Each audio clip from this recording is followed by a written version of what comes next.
Básicamente son millones de filtros los que este sitio tiene acá. 300 personas que lo terminaron perdiendo absolutamente todo de la noche a la mañana. La fuerza de la naturaleza fue tal que destruyó toda la industria, no tan solo de esa isla, sino de toda esta zona alrededor. Y aún así, y lo peor de todo, no es tan solo el agua, sino que son los vientos, las lluvias, esos vientos de 200 millas por hora. Llega e invade Florida al mando de un soldado llamado Andrew Jackson, que después terminaría siendo el presidente de los Estados Unidos. Los Seminoles se estaban preparando para una guerra. Hey Q, muchachos, ¿cómo están? Espero que estén muy bien. Sean bienvenidos a un nuevo video. Hoy nos encontramos en un sitio bien especial porque ese sitio se llama Cedar Key, un sitio que se vive 100 años en el pasado. Y es que se dice que si usted quiere ver cómo lucía Florida hace 100 años, tiene sí o sí que visitar este sitio. ¡Vamos!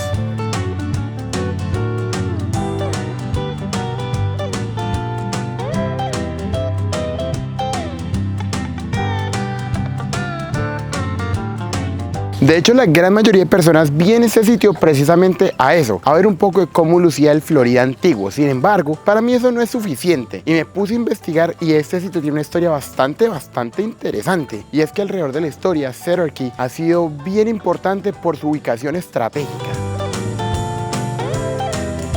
Si es verdad lo que decían, la gran mayoría de estructuras en este pueblo están hechas de madera, son bien coloridas, como con esa estética de pueblo pesquero. Y es que realmente Cedar Key es un pueblo pesquero. Cedar Key realmente es un pueblo pero muy pequeño. Estamos hablando de una población de alrededor de 700 a 800 personas. Por eso es que es tan normal llegar a ver los locales en carros de golf como ese que está pasando atrás mío, porque realmente el pueblo es pequeño, es muy tiernito, es muy colorido, es muy turístico, pero realmente solo es un pueblo turístico y sobre todo pesquero. Pero sí es bien curioso ver cómo hay tantos carritos de golf y cómo usted puede darse cuenta rápidamente de quién es un local y quién no.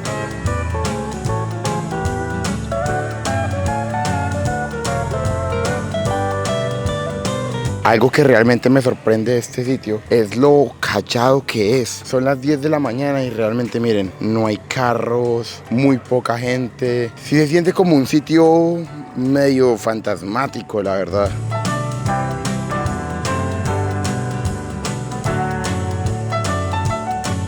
¡Ah, qué lindo! No pensé encontrar delfines tan temprano. Son muy bellos. Deben estar cazando algo por ahí porque están muy locos por esa zona. Como pueden ver, el agua es bastante color marrón, es bastante café. No significa necesariamente que esté cochina, sino es por todo el suelo. Y muy debajo de nosotros se encuentran muchísimas, si no es que millones de almejas. La razón por la que Cedar Key llega a ser tan importante, a pesar de ser un sitio tan pequeño y tan tradicional, es porque está al frente del Golfo de México. Esta se podría decir que es la entrada o la salida del estado de Florida al Golfo de México. Entonces varios ríos, como el río Suwannee, termina desembocando acá, fusionándose con el agua del océano. Y ustedes dirán, Marco, pero si es el océano, ¿por qué tiene ese color tan feo, como ese color tan marrón? Y es que realmente el agua se ve oscurísima. Y uno pensaría, ah, no, es que debe estar sucia. Realmente no está cochina, al contrario, en teoría estaría más limpia que en otros lugares.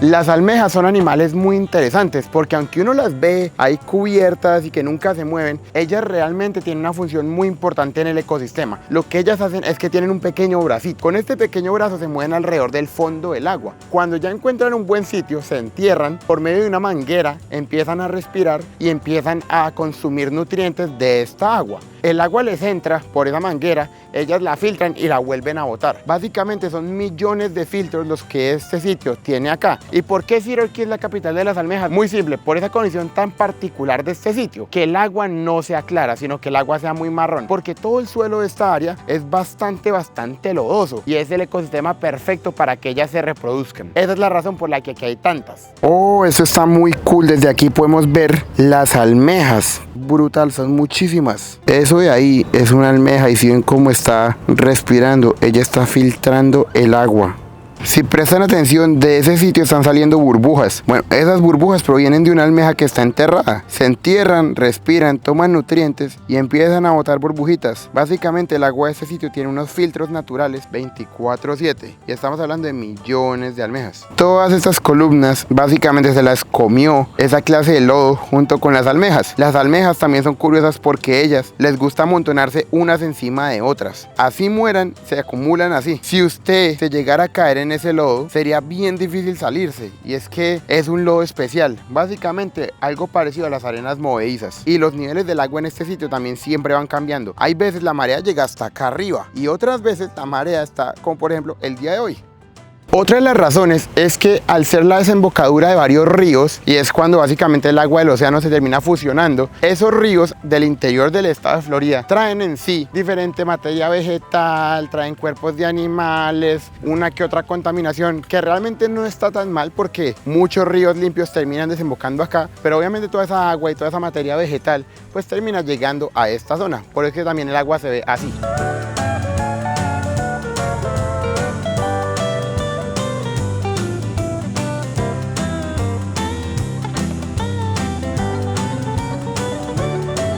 Y no sé si se han dado cuenta, pero todo el estilo de este pueblo es bastante antiguo, todo hecho en madera, colorido, bonito. Y es que casi todas las casas están hechas de madera, son muy rústicas, muy coloridas, pero muy rústicas. Miren, un gnomo, eso no lo puse yo, está ahí bonito. El caso, este pueblo tiene esa clase de cosas, pequeños detallitos que a usted lo hacen quedarse. Y si ustedes se han dado cuenta, en todo el video no hemos visto una gasolinera 7-Eleven, ni tampoco hemos visto un McDonald's, un Burger King, un Starbucks, que básicamente es lo que está en absolutamente todo lado de Estados Unidos. Y eso es lo más curioso, que los locales tomaron la decisión de que en este sitio no se dejara entrar a esas grandes corporaciones multinacionales y a esos negocios gigantes. Todo lo que hay en este sitio tiene que ser local, precisamente para preservar esa cultura tan bonita de ese pueblo, ¿no? Hey, no queremos cosas grandes, no queremos las multinacionales, no queremos franquicias multimegamillonarias, aunque nos paguen por estar aquí. Queremos lo nuestro, queremos lo local. Y eso eventualmente es lo que le dio a este sitio también esa fama de que dicen que vive 100 años en el pasado. 100 años en el pasado, ¿por qué? Porque no tiene McDonald's, porque no tiene Burger King, porque no tiene Starbucks. Realmente, nosotros ya normalizamos tanto ver estas empresas en absolutamente todo lado y siempre que vamos a cualquier sitio todo se ve tan igual que cuando vemos un pueblo de estos, pues claramente se nos hace raro porque usted voltea y mira y son cosas de madera, negocios locales, pescaderías, cosas de arte. Pero la verdad, a mí realmente eso me parece cool, me gusta. Y es que en este sitio los detalles realmente cuentan. Miren nomás este edificio, hay un bienvenidos, abajito hay estrellas de mar, usted sigue y todo tiene como esa clase de estilo bonito. Entre más usted mira este sitio, más detalles bonitos le encuentra y son detalles como bien caseritos, bien bonitos y todos los negocios son locales. Es que lo que les digo, eso me parece brutal.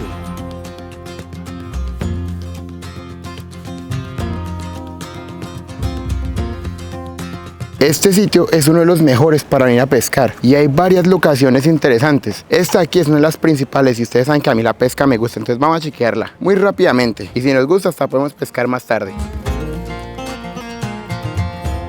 Oh, esto está brutal. Cada uno de estas plataformas tiene una especie de sitio personalizado, entonces usted puede llegar, se pone acá y la otra persona va y se pone allá y se pone allá y hay un poquito para todos y usted desde aquí llega, bota su caña. La verdad me gusta bastante y dicen que la pesca en este sitio es bastante buena, lo cual es curioso, ¿no? Porque uno vería esa agua toda café y uno pensaría que no sería bueno, pero al contrario, se dice que es bastante bueno. Y miren nomás esa vista, miren un montón de pez. Préstenle atención a esos edificios, bastante bonitos, ¿no? Hechos en madera y esas columnas gigantes, ustedes pensarían, es porque está enfrente del mar y los niveles del mar suben mucho, lo cual sí pasa, es verdad, es la razón principal. Sin embargo, ahí hay un hueco muy grande, ¿no? Y es que este sitio tan bello tiene un problema y es un problema bastante grave. Y el problema de este sitio son los huracanes que han llegado a este sitio, realmente lo han destrozado por completo. Y es que a lo largo de la historia hay un historial grande de ellos. En 1893 ocurrió uno de los más fuertes de todos. Un categoría 3, casi categoría 4, terminó golpeando estos cayos y la que se llevó la peor parte fue esa isla de allá, Anstenas Key, que vamos a ir para allá después. Pero aún así, lo que pasó en ese sitio terminó afectando a todo este territorio también. ¿Por qué? Porque en esa pequeña isla de allá vivían alrededor de 300 personas. 300 personas que lo terminaron perdiendo absolutamente todo de la noche a la mañana. La fuerza de la naturaleza fue tal que destruyó toda la industria, no tan solo de esa isla, sino de toda esta zona alrededor. alrededor. Y la gran mayoría de personas de ese sitio se tuvieron que mover a este otro, el cual realmente no estaba tan avanzado como lo está ahorita. Una gran parte de esto era pantanosa, tenía mucho monte, era muy selvático, muchos árboles, muchas raíces, y fue un trabajo bastante complicado. Pero cuando llega un huracán a estas costas, usualmente pega fuerte y devasta horrible. Por allá a la lejanía se ve Anstena Key. Ese es otro de los cayos al cual le vamos a hacer su video personalizado, pero para llegar si se dan cuenta que toca llegar en bote sí o sí. No hay manera de que se conecte con este pedazo de tierra que estamos acá viendo. Y es que en esa isla había muchísimo cedro rojo. El cedro rojo se utilizó para crear diferentes lápices. Sí, una industria gigante y una fábrica enorme de lápices se encontraba en esa isla. Pero después de ese huracán, todo terminaría. Este sitio, al llegar a ser una zona tan importante, obviamente llamaría la atención del gobierno de los Estados Unidos. ¿Por qué? Porque era la entrada al Golfo de México y ellos sabían que tener una base militar aquí, sobre todo allá, sería muy importante. Y de hecho lo hicieron. Lo hicieron en dos ocasiones. Una durante la Segunda Guerra Seminole, que fue una guerra contra los nativos, y la segunda vez fue durante la Guerra Civil, cuando los confederados pusieron una base militar allí.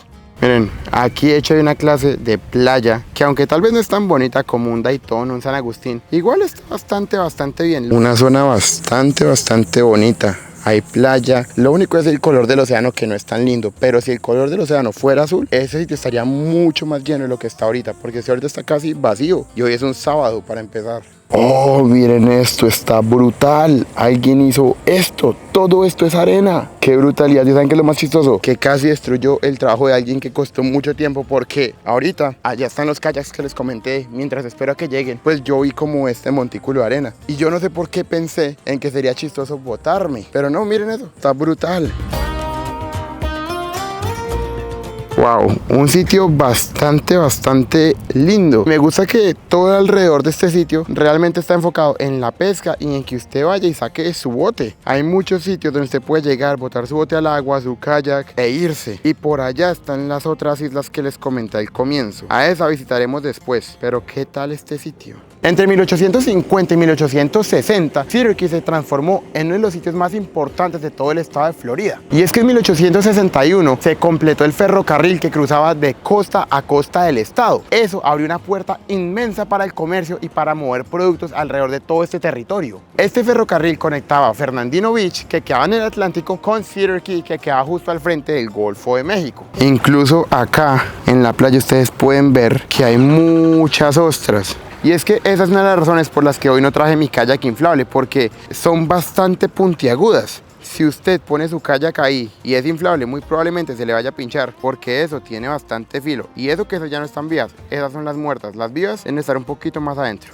Y es que la llegada del ferrocarril a los Estados Unidos cambió la historia para siempre. Estados Unidos era un país muy grande, que estaba muy nuevo, porque Estados Unidos es un país muy joven, hasta ahora cumplió 150 años, y el ferrocarril fue lo que logró conectar todo. Había comunidades muy alejadas la una con la otra. Para comerciar entre las comunidades era imposible, porque imagínense un estado como Florida, que tiene un clima tan desafiante. En esa época tenía nativos que no querían a los colonos, también animales salvajes, un clima insoportable porque es húmedo pero muy caliente, y llueve y hace sol y vuelve a llover, y ese ferrocarril cambió todo. Ahora imagínense el poder que llegó a un pueblito como estos, con entrada al Golfo de México, que también era pesquero, porque por acá hay mucha buena pesca. Syracuse tenía un potencial brutal.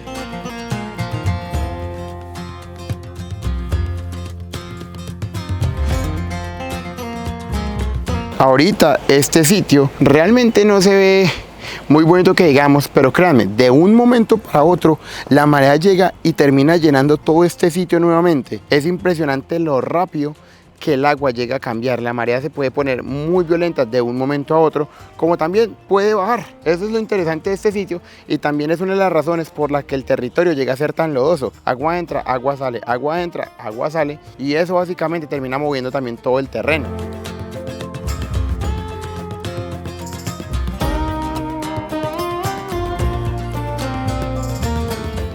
Qué bonitos que son los pelícanos. Mírenlos, mírenlos, mírenlos, se fueron. Se pelearon los pelícanos. National Geographic. Miren, tremendo panorama.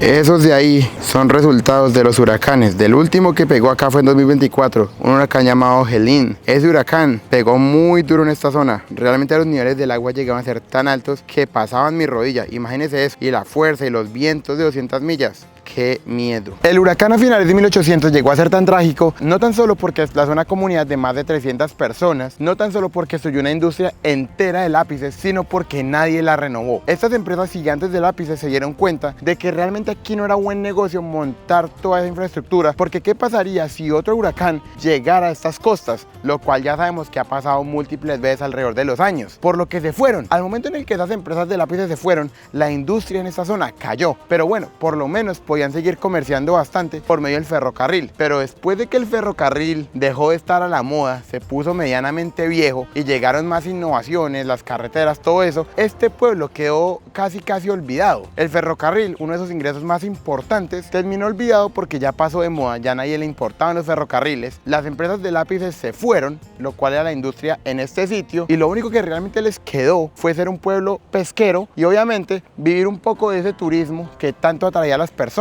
Además también de la industria de las almejas, y es que en este sitio hay muchísimas y mucha gente entendió que las almejas eran un negocio rentable, por ende se pusieron a cultivar almejas. Sí, aquí se cultivan almejas y también se capturan en libertad.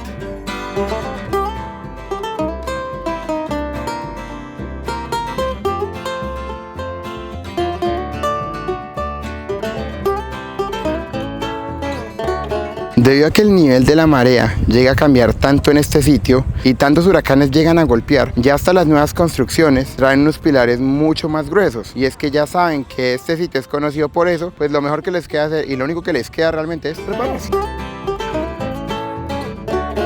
Dense cuenta cómo hace unos minutos este sitio estaba lleno de agua y ahora los niveles de la marea volvieron a bajar, y por eso es que hay tanto lodo, muchísimo lodo, y muy seguramente en 20 minutos, en media hora o quién sabe en cuánto, otra vez va a volver a estar lleno. Pero esos botes que ustedes están viendo ahí básicamente están sobre el lodo. Si los quisieran sacar ahorita no se puede, sino que toca cuando la marea diga.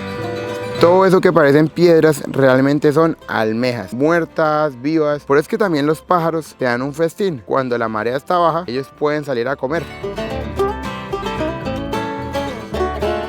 Miren la diferencia de esas estructuras. Unas casas que, aunque no están al frente del mar, porque no están al frente, tienen cimientos altos, y otras que no los tienen. Muy probablemente esas sean más antiguas. Pues bueno, lo que pasa es que cuando llegan los huracanes y el nivel del agua sube, estas casas de acá muy probablemente lo logren. Estas de acá tal vez no. Muy probablemente no lo hagan. Por lo que estuve viendo, aquí hay un restaurante bastante bueno en mariscos. Vamos a entrar a probar las almejas. Obviamente no podíamos venir a la capital de las almejas sin comer almeja. Aquí ya pedimos nuestra almejita. Vamos a probar. Todos los sitios de por acá son bastante locales, y como aquí no dejan entrar ninguna cadena, todos se ven más o menos así. Miren, ya nos llegaron nuestras almejas. Básicamente esta es la almeja, pero sin la cáscara. La cáscara la botaron y esto lo frieron. Yo he probado almejas, son ricas, pero nunca las he probado fritas, por eso es que las pedí acá. Uf, la verdad huelen bueno. Yo no soy un gran fan de las almejas, pero estas por alguna razón huelen muy rico. Yo creo que las sazonaron muy bien, huelen como a limoncito. Las deben saber preparar bueno. Por eso fue que quise comer acá. A ver, obviamente esa almeja, el sabor es bastante fuerte, pero como le dan como esa cubierta de limón, como con orégano, su sazonadito, la verdad sí queda bastante bueno. Miren. Yo sé que realmente no se ve muy rico que digamos, pero sí están buenas, muy ricas de hecho. Aprobado. Un plato de estos, 18 almejas, me costó $18. No es barato, pero pues tampoco realmente es caro. La verdad, bastante bien. Si usted va a cualquier otro restaurante, usted sabe que la comida de mar es cara. Me trajeron aquí una salsita, entonces vamos a echarle aquí una ojeadita. Al comienzo pensé que era salsa de tomate, pero no, es hecha por la casa. Entonces, vamos a probar qué tal. Me dijeron que la pruebe con las almejas. Wow, qué rico. Esto es una clase de salsa de tomate, pero como si le hubieran puesto ajo y más sazón. Está rico. La verdad, así me gusta comer almejas. Lo que les digo, a mí me gusta la comida de mar. Las almejas no eran mis favoritas, pero acá la verdad y están muy buenas.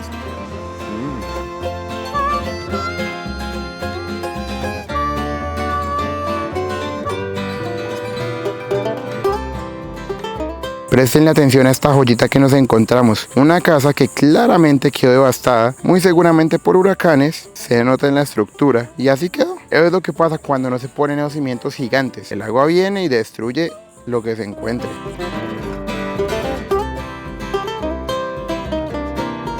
La historia de Cedar Key se remonta hace más de 2000 años atrás, cuando los nativos Timucua, unos nativos de los cuales ya hemos hablado muchas veces aquí en el canal, venían durante cierta temporada, sobre todo a pescar, a conseguir cangrejo, a conseguir diferentes almejas, porque saben que aquí se van mucho, pero realmente no vivían en esta zona. Venían de a ratos, cogían lo que necesitaban y se volvían a ir, pero por este sitio navegaban. Además de que también por medio del agua se conectaban con sus diferentes tribus. El agua desembocaba en el Golfo de México y ellos por medio de sus canoas echaban río arriba para volverse a conectar con los diferentes cuerpos de agua para moverse entre sus tribus. Entonces la historia humana en este sitio ya lleva bastante y empieza con los Timucua. Después, muchos años después, para los años 1800, los Seminoles, otros nativos que se crean mucho después de los Timucua, se crean con las pequeñas comunidades que quedan de Timucua y otros nativos de la región y del norte, se terminan combinando, crean los Seminoles y aquí terminan estableciéndose durante un tiempo. También venían, conseguían diferentes alimentos, pero sobre todo empezaron a utilizar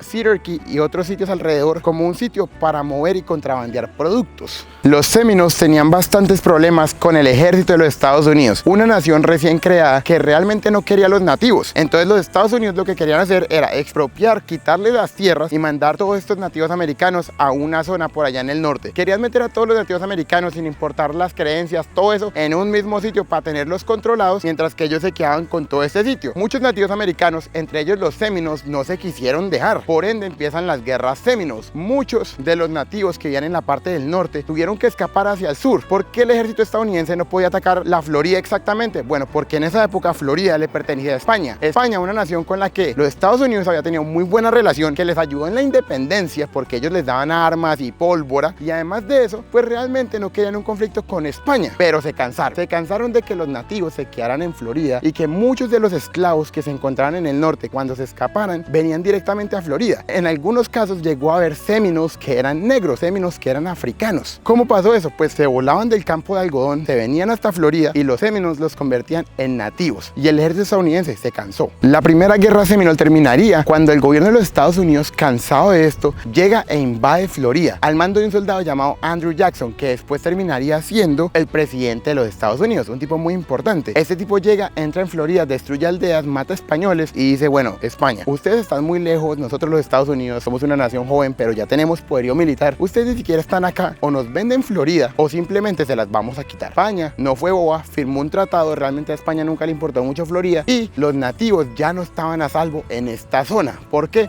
Porque ya le pertenecía a Estados Unidos. Sin embargo, durante casi 20 años todo estuvo tranquilo. A los nativos no les gustaban los americanos, pero aún así medio se llevaban. Pero durante todo ese tiempo los Seminoles se estaban preparando para una guerra y como tenían control de este sitio, ellos llegaban y hacían diferentes intercambios con otros países como España, Francia e Inglaterra. Cambiaban pieles, materias primas y a cambio recibían armas y pólvora. Se estaban alistando para la Segunda Guerra Seminole. Cuando empieza la Segunda Guerra Seminole, los Estados Unidos realmente no estaban preparados para lo que se venía. Los nativos empezaron a pelear como guerrilla. Se dieron cuenta que no tenían el armamento, ni los hombres, ni el entrenamiento. Por ende, hacían lo que hacían con lo que tenían. Entonces básicamente disparaban, emboscaban con las armas que habían adquirido por medio de diferentes países que les habían ayudado, por medio de cambio, que todo se daba justo en este sitio, aquí enfrente del Golfo de México, y atacaban y se guardaban en el bosque, atacaban y se guardaban. Esto la verdad fue muy difícil para los Estados Unidos porque ellos no sabían cómo reaccionar, no conocían tanto el territorio y realmente les costaba mucho dinero y muchas bajas. Por eso fue que en 1840 se tomó la decisión de darles en la cabeza. ¿Cómo les dieron en la cabeza? Pues básicamente el ejército terminó controlando toda esta zona, ya no permitía que los Seminoles hablaran con ninguna otra nación.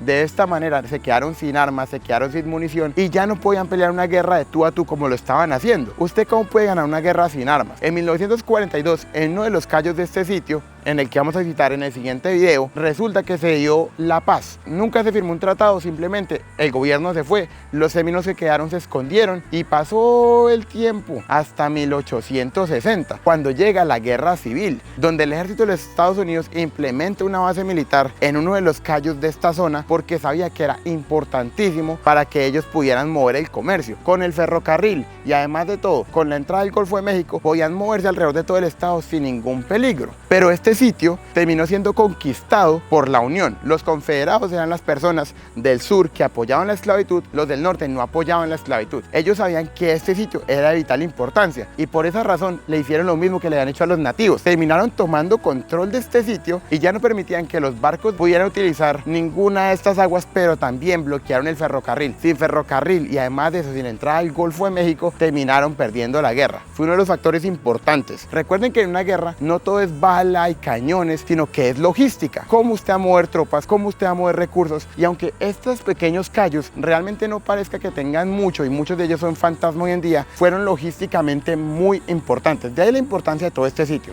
Logística. Otra cosa que hicieron los soldados de la Unión cuando tomaron poder de esta zona y se la quitaron a los confederados en la guerra civil fue destruir una clase de ollas que ellos tenían muy grandes, por las cuales ellos llegaban y hervían agua. Imagínense unas ollas gigantes. Ellos cogían agua de mar, la ponían a calentar y todo eso que quedaba en el fondo de la olla era sal. La sal siempre ha sido muy importante porque acuérdense, antes no había neveras, no había todo eso, sino que la manera en la que se preservaban los alimentos era por medio de la sal. Y aquí en Syracuse se sacaba mucha sal del océano. Al no tener la sal, no tener ferrocarril, no tener la entrada al Golfo de México, les quitó demasiado poder logístico a estas personas. Imagínense eso.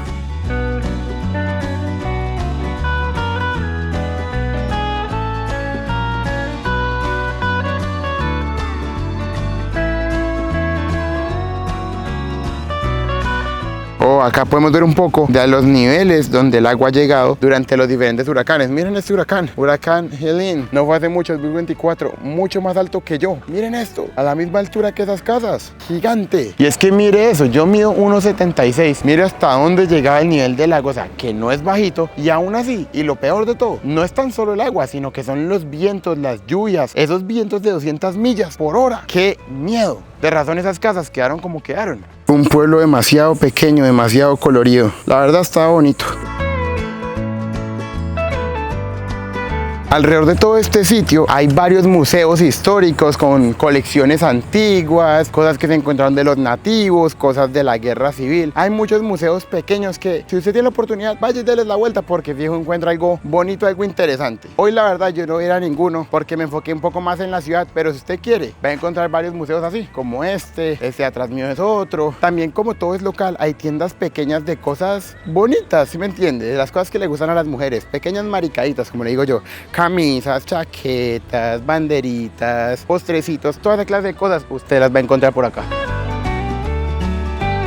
Presten atención a todas las cañas de pescar que se encuentran en este sitio. Todo el mundo viene, trae su caña y se sienta ahí a esperar a que pesquen algo. El día a día de la comunidad en este pueblo. También desde aquí podemos ver las diferentes islas que se encuentran alrededor, los cayos. Allá hay uno, por allá hay otro, por allá hay otro. Islas que no se conectan la una con la otra. A llegar toca en bote, pero que igual son importantes y cada una tiene su historia, sobre todo esa de allá. Y obviamente no podemos venir a un pueblo pesquero sin antes pescar. Y es que vamos a ver si hoy podemos pescar alguito. Ahí traje la caña de pescar y vamos a ver si de pronto hoy es nuestro día de suerte. Que yo creo que sí puede llegar a ser la verdad. Esto es impresionante. Volví al sitio donde casi empecé el video. ¿Recuerdan que nosotros mostramos esta zona? Bueno, pues miren, el agua de un momento a otro se guardó. Lo que yo les comentaba de los niveles de la marea. Puede estar muy alta y de un momento a otro se pierde.